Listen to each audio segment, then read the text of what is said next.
मैं इससे पहले भी बता चुका हूं कि शाहरुख खान को ज़बरदस्ती यहाँ के जो भी सरकारें हैं या मतलब बीजेपी की सरकार है या फिर इससे पहले बजरंग दल वाले या फिर शिवसेना वाले थे, जबरन परेशान करने की कोशिश कर रहे थे। लेकिन मैं बता दूं इनकी फैन फॉलोइंग्स की एक कहानी मुझे याद आ गई। चाइना और भारत बॉर्डर पे चाइना के 2 सैनिक पकड़े गए। मतलब इंडियन फोर्स ने उन्हें 2 सैनिकों को, चाइनीज सैनिकों को पकड़ा। उनसे पूछा गया कि भैया आप लाइन ऑफ कंट्रोल को लांघ कर और भारत के सीमा में आप अंदर आ गए हैं, क्या मामला है, चलिए आप बाहर जाइए, चाइना के बॉर्डर में जाइए। तो उनका कहना ये था कि देखिए हमारा इरादा नहीं था बॉर्डर लांघ के आना, लेकिन मुझे शाहरुख खान से मिलना है, मुझे मुंबई लेके चलिए और शाहरुख खान से मिलवा दीजिए। ये चाइनीज सैनिकों का कहना था वहाँ बॉर्डर पे। अब इससे अंदाज़ा आप लगा सकते हैं कि कितनी ज़बरदस्त फैन फॉलोइंग्स है पूरी दुनिया भर में, और उसके बाद भी इस गौरवान्वित क्षण को अगर इस देश ने भुला दिया तो इससे बड़ी शर्म की बात कुछ नहीं हो सकती। शर्म की बात है, बहुत बड़ी शर्म की बात है। मैं इससे पहले वाले इंटरव्यू में भी आपको बता दिया था कि दुनिया भर की सरकारें या दुनिया भर के फैन फॉलोइंग्स जो है शाहरुख खान को अपनाती है या अपना भी रही है इस बार की फिल्म जो आ रही है। लेकिन अजीब सा विडंबना है अपने देश का कि फीफा का प्लेटफॉर्म शाहरुख खान और दीपिका पादुकोण के लिए मिल गया और अपने ही देश में ट्रोल का शिकार इन्हें होना पड़ रहा है। ये कितनी बड़ी शर्म की बात है, मैं इन चीज़ों को शब्दों में बयान नहीं कर सकता हूँ। अब देखिए शाहरुख खान की इंटरनेशनल फैन फॉलोइंग्स के से तो हर कोई वाकिफ़ है। जब शाहरुख खान को वहाँ बुलाया गया और दीपिका पादुकोण को फील्ड में उतार के और सील का अनावरण करवाया गया तो पूरी दुनिया की निगाह थी इस पे, पूरी दुनिया ने देखी। और अपने ही देश में अगर कुछ चंद चड्डीधारी लोगों द्वारा इन्हें ट्रोल किया जा रहा है, परेशान किया जा रहा है, तो इससे तो साबित हो जाता है कि कितनी बड़ी ज़बरदस्त फैन फॉलोइंग्स है और पूरी दुनिया भर के लोग उन्हें गले लगा रहे हैं और अपने ही देश में इन्हें ट्रोल का शिकार होना पड़ रहा है। ये शर्मनाक की बात है। और सबसे बड़ी शर्म की बात ये है, यहाँ की सरकार तो बिल्कुल निकम्मी है। 140 करोड़ की आबादी में हम ऐसे 11 लोगों को भी नहीं निकाल सके जो कि फीफा का वर्ल्ड कप खेल सके। 140 करोड़ कहने के लिए हम हैं, लेकिन 11 लोगों को हम नहीं निकाल सके जो कि फीफा वर्ल्ड कप खेले और अपना नाम भी हम अपने इतिहास में दर्ज करवा सकते। हाँ, ये बिल्कुल आपने सही सवाल किया है। मैं समझता हूँ कि धर्म के चश्मे से देखने वालों को ये करारा जवाब मैं देना चाहता हूँ कि कम से कम कर्म तो देख लीजिए। इतना बड़ा प्लेटफॉर्म कोई देश, मतलब 17 लाख करोड़ रुपए की ये फीफा वर्ल्ड कप कतर की राजधानी दोहा में हो रही थी रात फाइनल, और इतना बड़ा प्लेटफॉर्म कोई 1-2 लोगों के लिए खोल दे तो ये क्रम ही तो खींच के लेके गई है शाहरुख खान और दीपिका पादुकोण को।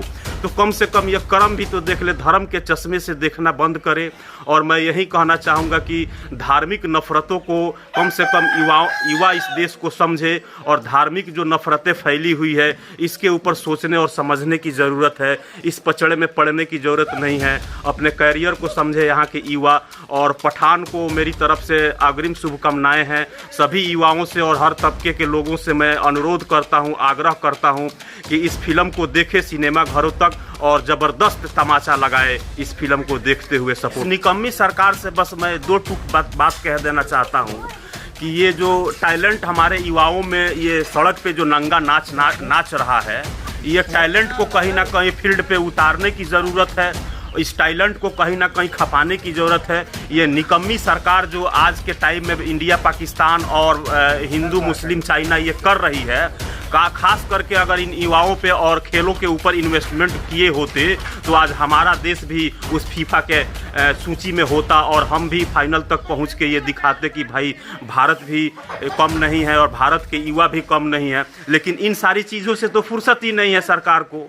कहीं ना कहीं हिंदू मुस्लिम के मसाले परोसे जाते हैं, पठान और शाहरुख खान और चाइना का मसाला परोसा जाता है, पाकिस्तान का मसाला परोसा। इससे भाई साहब अगर फुर्सत मिले तब तो कहीं ध्यान सरकार लगाएगी, या फीफा हो, कोई टेबल टेनिस हो या बास्केटबॉल हो। तो मैं बस यही कहना चाहूँगा कि युवा अगर यहाँ मतलब सोचे और समझे और सरकार से सवाल करे और ये धार्मिक पचड़ों से निकल के कम से कम अपने हक और अधिकार के ऊपर अड़िग रहे।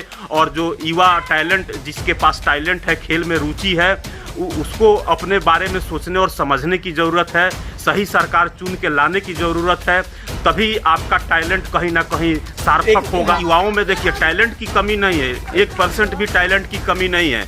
यहाँ सरकार जो दो रवैये अपनाई हुई है, सरकार के ऊपर ये सवालिया निशान है और युवाओं को इस चीज़ को समझने की ज़रूरत है। सरकार से सवाल करने की ज़रूरत है, अपने हक और अधिकार के साथ लड़ने की ज़रूरत है। ऐसी बात नहीं है कि फुटबॉल एसोसिएशन यहाँ पे नहीं है, यहाँ पे हॉकी एसोसिएशन नहीं है, लेकिन सब एसोसिएशन होने के बाद, संघ होने के बाद भी हम क्यों 167वां नंबर पे फीफा या फुटबॉल में है। 100वां नंबर के बाद ही हमारा क्रिकेट के किसी भी खेल के बाद हमारा नंबर आता है। आखिर क्यों? सरकार की गलत नीतियों से। सरकार अगर अपने नीतियों में सुधार लाए और हिंदू और मुस्लिम के भावनाओं से देखना बंद करे, सही और सटीक काम करे, तो हम भी और हमारे देश के युवा भी इस खेल में जो रुचि रखने वाले हैं, यहाँ से भी टैलेंट निकलेगा। और कल जो अर्जेंटीना और फ्रांस के बीच मैच हुआ था, हम भी उस सूची में कहीं ना कहीं आने वाले समय में हो सकते। दोहा ने जिस प्रकार से ये फीफा का वर्ल्ड कप कराया है, उसके लिए तो उसे तहे दिल से मैं शुक्रिया अदा करता हूँ, क्योंकि अभी तक का सबसे बड़ा फीफा महंगा था वहाँ। दूसरी चीज़ की ये फुटबॉल फाइनल मैच, मैं अपनी पर्सनल अगर बात कह दूँ तो पहली बार मैं देख रहा था। फुटबॉल का बस क्लिप वगैरह ये सोशल मीडिया पे बस ऐसे ही देखना हुआ था, लेकिन पहली बार मैं किसी फीफा वर्ल्ड कप के फाइनल को विधिवत रूप से और कंप्लीट रूप से शुरू से आखिरी तक देखा।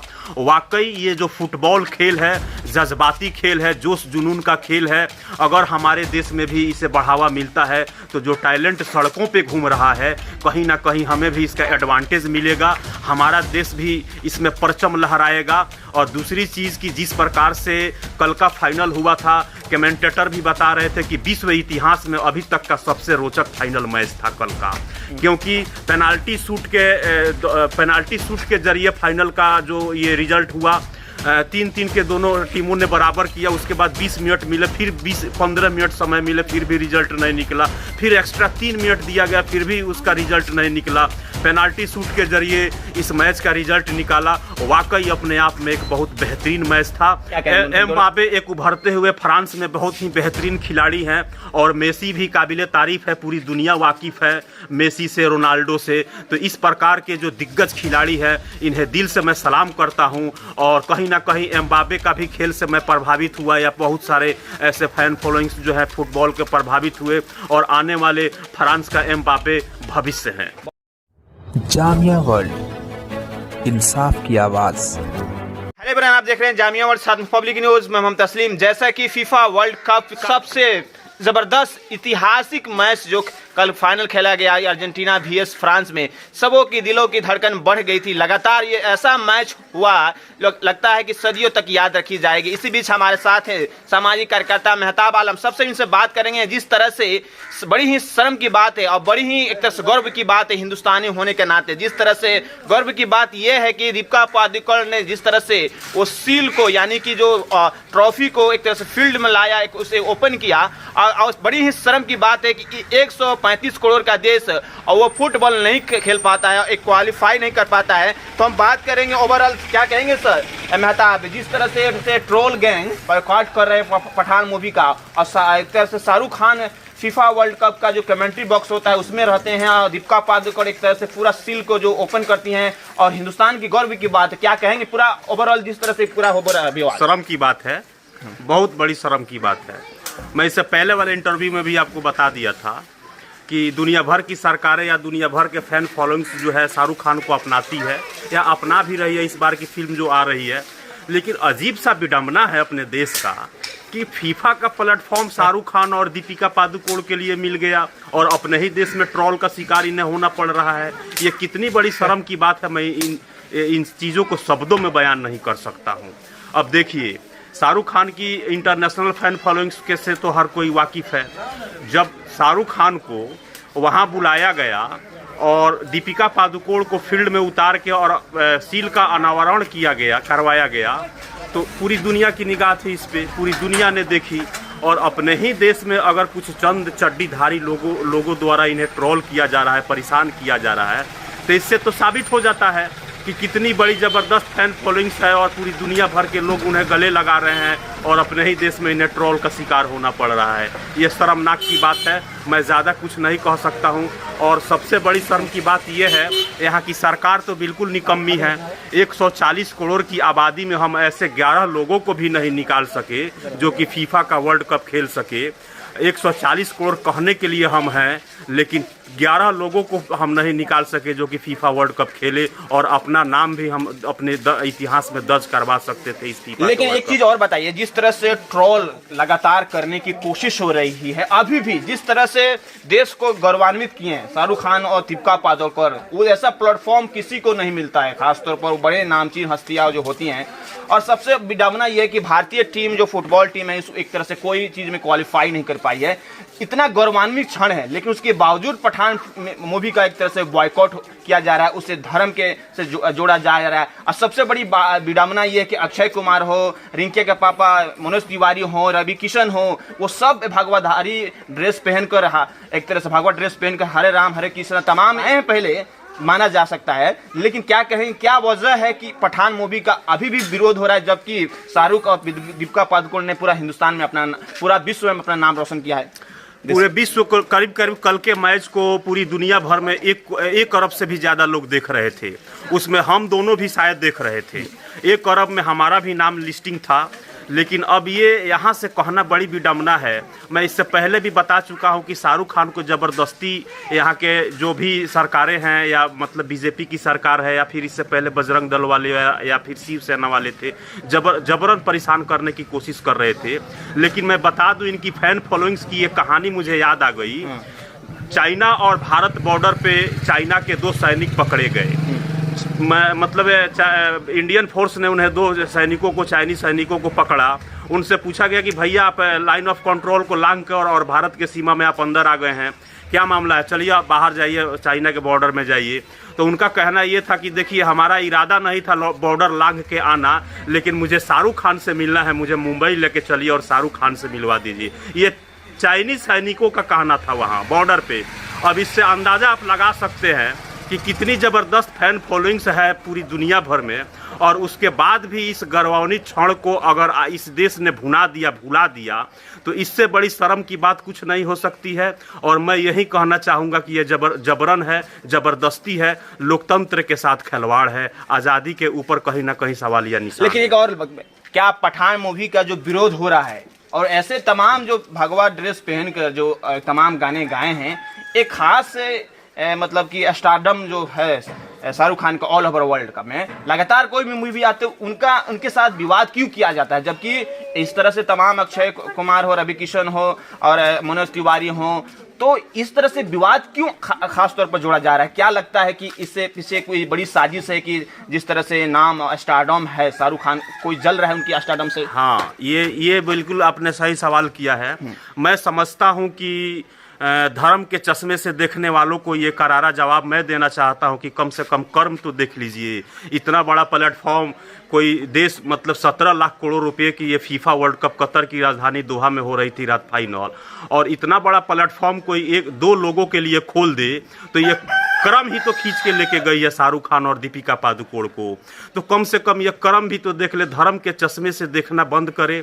और मैं यही कहना चाहूँगा कि धार्मिक नफरतों को कम से कम युवा इस देश को समझे, और धार्मिक जो नफरतें फैली हुई है इसके ऊपर सोचने और समझने की ज़रूरत है। इस पचड़े में पड़ने की ज़रूरत नहीं है। अपने कैरियर को समझे यहाँ के युवा। और पठान को मेरी तरफ से अग्रिम शुभकामनाएं हैं। सभी युवाओं से और हर तबके के लोगों से मैं अनुरोध करता हूँ, आग्रह करता हूँ कि इस फिल्म को देखे सिनेमा घरों तक और ज़बरदस्त तमाचा लगाए इस फिल्म को देखते हुए, सपोर्ट करते हुए। बस एक लास्ट सवाल आपसे है, ये है कि जिस तरह से ऑल ओवर वर्ल्ड में फीफा वर्ल्ड कप को देखा गया, लेकिन अनफॉर्चुनेट है कि भारतीय टीम उसमें वहां तक क्वालिफाई नहीं कर पाई उस विश्व कप में। लेकिन एज ए आप ऑल ओवर इंडियन यंगस्टर को, स्पेशली नौजवान जो अपकमिंग जो क्रिकेट में ज़्यादा रुचि रखते हैं, ऐसे मतलब कि फुटबॉल में भी आप क्या चाहते हैं कि भारतीय टीम फुटबॉल में भी खेले, और जिस तरह से ये खेल फेमस है, एज ए सजेशन के तौर पर सरकार से क्या डिमांड करेंगे, युवाओं को क्या एक तरह से मैसेज देना चाहिए? इस निकम्मी सरकार से बस मैं 2 टूक बात कह देना चाहता हूँ कि ये जो टैलेंट हमारे युवाओं में ये सड़क पे जो नंगा नाच रहा है, ये टैलेंट को कहीं ना कहीं फील्ड पे उतारने की ज़रूरत है। इस टैलेंट को कहीं ना कहीं खपाने की ज़रूरत है। ये निकम्मी सरकार जो आज के टाइम में इंडिया पाकिस्तान और हिंदू मुस्लिम चाइना ये कर रही है, खास करके अगर इन युवाओं पे और खेलों के ऊपर इन्वेस्टमेंट किए होते तो आज हमारा देश भी उस फीफा के सूची में होता और हम भी फाइनल तक पहुंच के ये दिखाते कि भाई भारत भी कम नहीं है और भारत के युवा भी कम नहीं है। लेकिन इन सारी चीज़ों से तो फुर्सत ही नहीं है सरकार को। कहीं ना कहीं हिंदू मुस्लिम के मसाले परोसे जाते हैं, पठान और शाहरुख खान और चाइना का मसाला परोसा जाता है, पाकिस्तान का मसाला परोसा। इससे भाई साहब अगर फुर्सत मिले तब तो कहीं ध्यान सरकार लगाएगी, या फीफा हो, कोई टेबल टेनिस हो या बास्केटबॉल हो। तो मैं बस यही कहना चाहूँगा कि युवा अगर यहाँ मतलब सोचे और समझे और सरकार से सवाल करे और ये धार्मिक पचड़ों से निकल के कम से कम अपने हक और अधिकार के ऊपर अड़िग रहे, और जो युवा टैलेंट, जिसके पास टैलेंट है, खेल में रुचि है, उसको अपने बारे में सोचने और समझने की ज़रूरत है। सही सरकार चुन के लाने की ज़रूरत है, तभी आपका टैलेंट कहीं ना कहीं सार्थक होगा। एक लास्ट सवाल, बहुत ही दुर्भाग्य है, ऐसा माना जाता है कि 65% जो युवाओं की जो मतलब संख्या है, युवाओं की जो एक तरह से नौजवान है 35 वर्ष तक, वहाँ अपना करियर बना सकते हैं किसी भी गेम में, लेकिन इतने बेहतरीन टैलेंट है, सबसे युवा देश होने के बावजूद भी किसी और क्रिकेट के छोड़ कर किसी और खेल में आगे नहीं है। कितनी दुर्भाग्य बात है। यही तो मैं कह रहा हूँ, ये तो हमारे युवाओं में देखिए टैलेंट की कमी नहीं है, 1% भी टैलेंट की कमी नहीं है। यहाँ सरकार जो दो रवैये अपनाई हुई है, सरकार के ऊपर ये सवालिया निशान है, और युवाओं को इस चीज़ को समझने की ज़रूरत है, सरकार से सवाल करने की ज़रूरत है, अपने हक और अधिकार के साथ लड़ने की ज़रूरत है। ऐसी बात नहीं है कि फुटबॉल एसोसिएशन यहाँ पे नहीं है, यहाँ पे हॉकी एसोसिएशन नहीं है, लेकिन सब एसोसिएशन होने के बाद, संघ होने के बाद भी हम क्यों 167वां नंबर पे फीफा या फुटबॉल में है, 100वां नंबर के बाद ही हमारा क्रिकेट के किसी भी खेल के बाद हमारा नंबर आता है। आखिर क्यों? सरकार की गलत नीतियों से। सरकार अगर अपने नीतियों में सुधार लाए और हिंदू और मुस्लिम के भावनाओं से देखना बंद करे, सही और सटीक काम करे, तो हम भी और हमारे देश के युवा भी इस खेल में जो रुचि रखने वाले हैं, यहाँ से भी टैलेंट निकलेगा। और कल जो अर्जेंटीना और फ्रांस के बीच मैच हुआ था, हम भी उस सूची में कहीं ना कहीं आने वाले समय में हो सकते हैं। एक लास्ट कमेंट, कल का जो फाइनल हम लोग दोनों देख रहे थे, उस फाइनल मैच के लेकर क्या आप मतलब कमेंट करना चाहेंगे? कितना एक्सपीरियंस, कितना हिस्टोरिकल था? जिस तरह से फ्रांस एक तरह से लगभग हार गई थी, एक तरफा हो रहा था एक तरफ फाइनल मैच, क्या कहेंगे? और सबसे बड़ी बात है कि दोहा जो कि सबसे सफल एक तरह से ये टूर्नामेंट्स कराया है, ओवरऑल दोनों पॉइंट पर क्या कहेंगे? दोहा ने जिस प्रकार से ये फीफा का वर्ल्ड कप कराया है, उसके लिए तो उसे तहे दिल से मैं शुक्रिया अदा करता हूं, क्योंकि अभी तक का सबसे बड़ा फीफा महंगा था वहां। दूसरी चीज़ कि ये फुटबॉल फाइनल मैच मैं अपनी पर्सनल अगर बात कह दूं तो पहली बार मैं देख रहा था। फुटबॉल का बस क्लिप वगैरह ये सोशल मीडिया पे बस ऐसे ही देखना हुआ था, लेकिन पहली बार मैं किसी फीफा वर्ल्ड कप के फाइनल को विधिवत रूप से और कंप्लीट रूप से शुरू से आखिरी तक देखा। वाकई ये जो फुटबॉल खेल है, जज्बाती खेल है, जोश जुनून का खेल है। अगर हमारे देश में भी इसे बढ़ावा मिलता है तो जो टैलेंट सड़कों पे घूम रहा है, कहीं ना कहीं हमें भी इसका एडवांटेज मिलेगा, हमारा देश भी इसमें परचम लहराएगा। और दूसरी चीज़ कि जिस प्रकार से कल का फाइनल हुआ था, कमेंटेटर भी बता रहे थे कि विश्व इतिहास में अभी तक का सबसे रोचक फाइनल मैच था कल का, क्योंकि पेनाल्टी शूट के जरिए फाइनल का जो ये रिजल्ट हुआ, 3-3 के दोनों टीमों ने बराबर किया। उसके बाद 20 मिनट मिले, फिर 15 मिनट समय मिले, फिर भी रिजल्ट नहीं निकला। फिर एक्स्ट्रा 3 मिनट दिया गया, फिर भी उसका रिजल्ट नहीं निकला।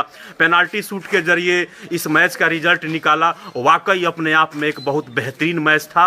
और मेसी और हाँ, उनके बारे में क्या कहेंगे? एम्बापे एक उभरते हुए फ्रांस में बहुत ही बेहतरीन खिलाड़ी हैं, और मेसी भी काबिले तारीफ है, पूरी दुनिया वाकिफ है मेसी से, रोनाल्डो से। तो इस प्रकार के जो दिग्गज खिलाड़ी है, इन्हें दिल से मैं सलाम करता हूं। और कहीं ना कहीं एम्बापे का भी खेल से मैं प्रभावित हुआ, या बहुत सारे ऐसे फैन फॉलोइंग्स जो है फुटबॉल के प्रभावित हुए, और आने वाले फ्रांस का एम्बापे भविष्य है। बहुत बहुत शुक्रिया। तो ये लगातार नजरें हमारी बनी हुई है जिस तरह से ऑल ओवर वर्ल्ड में जो भी तमाम घटनाएं घट रही है, स्पेशली जो फुटबॉल वर्ल्ड कप का फाइनल हुआ दोहा कतर में, क्या लाजवाब एक तरह से ऑर्गेनाइज हुआ पूरा टूर्नामेंट से। उसके बाद से जो फाइनल हुआ, एक तरह से कम एक दिल वाले जो होते हैं, कम धड़कन को बर्दाश्त करने वाले, उन्हें ये मैच देखना एक तरह से बहुत ही घातक हो सकता था। लेकिन उसके बावजूद भी जिस तरह से रोमांच देखने को मिला, वाकई में लोग इसे सदियों तक याद रखेंगे। बहरहाल आप जामिया वर्ल्ड देखते रहे साथ पब्लिक न्यूज़। मैं हूं तस्लीम, बिहार के वेस्ट चंपारण बलरामपुर गांव से।